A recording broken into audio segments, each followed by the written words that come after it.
What's up, everybody? This is another update of the MLB 14 The Show. Last episode, I showed you the completed Arizona Diamondbacks. Well, they were completed in terms of I had created the players and selected the teams. But my partner in crime in this, Les, hadn't actually added the ratings. He's added the ratings in for the Diamondbacks. And so now we got the ratings for the Diamondbacks, so they're completely finished. And we have the Atlanta Braves. The team is completely selected. And they've been made physically. The ratings just have to be added in. So that's kind of how the process is going to work. I'm going to make the teams in terms of select who's going to be on there, and make them look as much like themselves as possible. Make sure that they're people that are left-handed are supposed to be are left-handed guys who do some stuff with some with accessories and that kind of thing. Just the whole cosmetic thing. And then, of course, like I said, pick the people that are going to be on the 40-man roster. Now, once you guys get this roster and you start to look at it, and you might notice there's some people who are on the roster who are not, I don't mention. I used somebody's base roster, and they had created a lot of guys. I didn't bother to delete the guys I didn't need, but my roster is only dealing with the 40-man roster. All right? So, without further ado, as we get ready to start this game, which is a simulated game between the Diamondbacks, which have full ratings, and the Braves, who are just cosmetically the Braves. You see Warren Spahn is on the mound. He's the #1 pitcher in the rotation, so I'll let you know that. See, he got his motion down and everything. I did use the Operation Sports list that has somewhat of the batting stances and pitching motions. I used that, and also somebody, I need to go back and look and see their name, who actually said this. You see the lineup there for the Braves. I need to go back and see who it was, but somebody pointed out I had the wrong pitching motion for Randy Johnson, so I changed that, and I'll be doing that throughout. And if I see that there's an error or something like that, that needs to be changed. So let's talk about the Braves, right?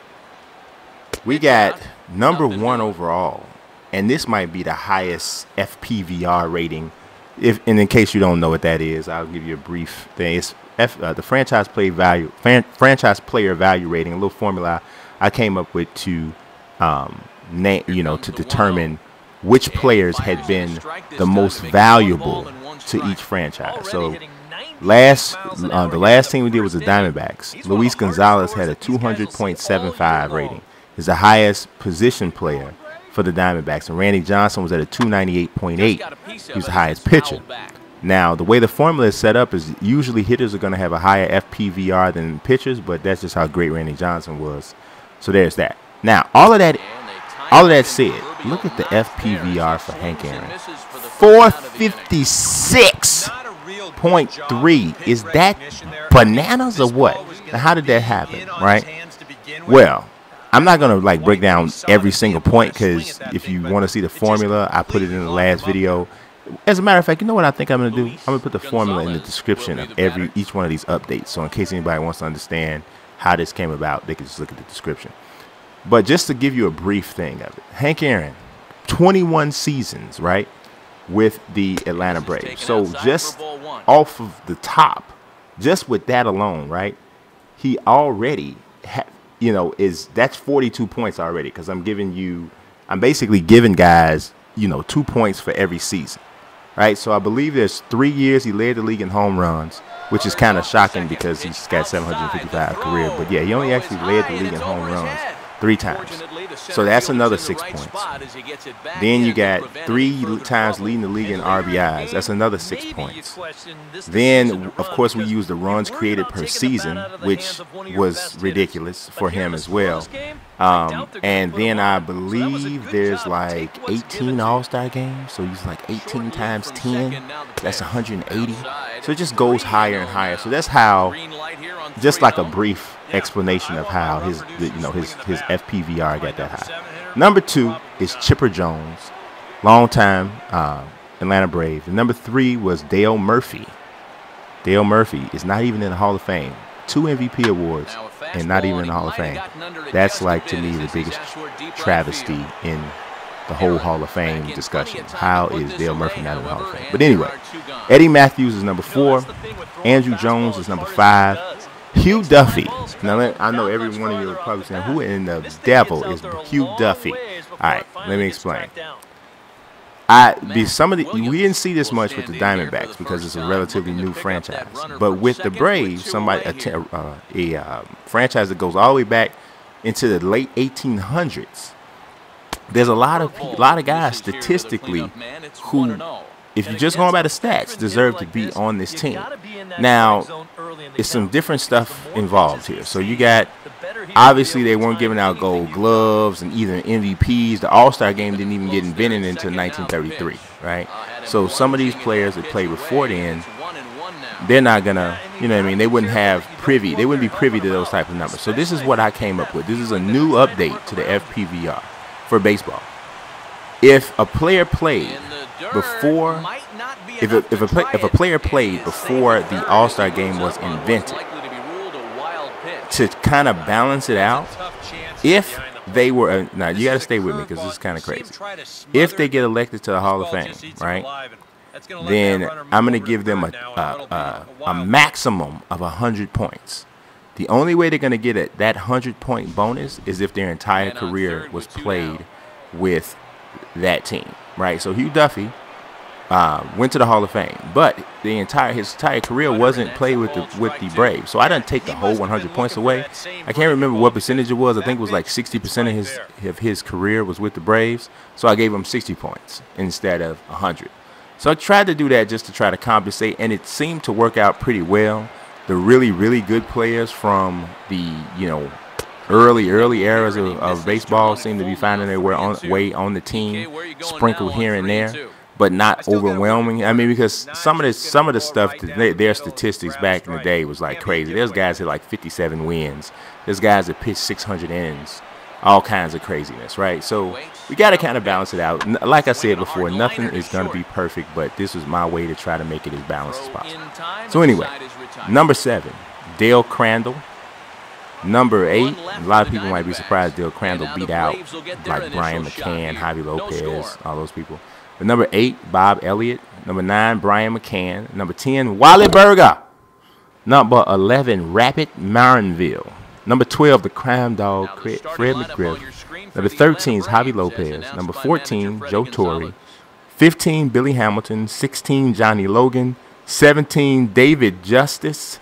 18, Jimmy Collins. 19, Tommy Holmes. Number 20, Jeff Blauser. 21, Joe Adcock. 22, Felipe Alou. And 23, Rafael Furcal. Now, I stopped at 23 with position players because for the 40-man roster, the way I'm dividing it is 23 position players, 17 pitchers, right?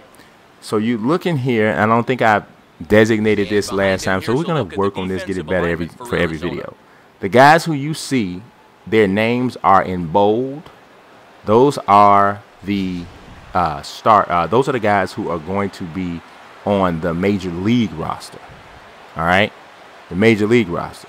The guys you see here with a star or their position next to their names, those are the guys that are going to be starters, and they'll, not the star. They won't have a star next to their name. They have an actual position next to their name. Those guys are the starters, okay? I didn't really do a lot with platoon systems and that kind of stuff. If somebody downloads the roster once I'm done, they can do that themselves. But I just wanted to pick a solid, consistent, everyday starter. The only difference is, of course, this is a National League, so if you're making an American League lineup, so if they're going to have the DH, you're going to see here I have Chipper Jones as a left fielder and a DH. So when they played in the American League Park, I put Andrew Jones into the starting lineup and have him play center field and move Chipper to DH. I think that would make sense. So there's that. That's the position players for the Braves. Now let's look at the pitchers.